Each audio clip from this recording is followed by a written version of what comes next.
அஸ்ஸலாமு அலைக்கும் வரஹ்மத்துல்லாஹி வபரகாத்துஹு. பிதஅத் நூதன பழக்கம்.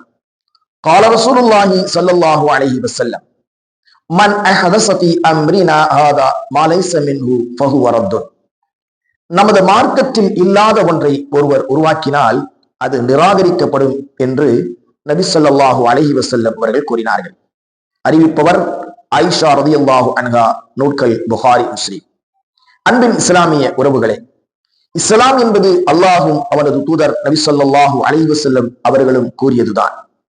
அல்லாஹும் அவனது தூதரும் சொல்லாத, அனுமதிக்காத ஒன்றை யார் உருவாக்கினாலும் அது பிதஅத், நூதன பழக்கம் என்ற பட்டியலில் சேர்க்கப்படும். அது மட்டுமல்ல, இச்செயல் அல்லாஹுவால் நிராகரிக்கப்பட்டு எவ்வித நன்மையும் இல்லாமல் ஆக்கப்படும் என்பதையும் நாம் உணர்ந்து கொள்ள வேண்டும். அத்துடன் மற்றொரு ஹதீஸின் விளக்கப்படி அதற்கு தண்டனையும் கொடுக்கப்படும்.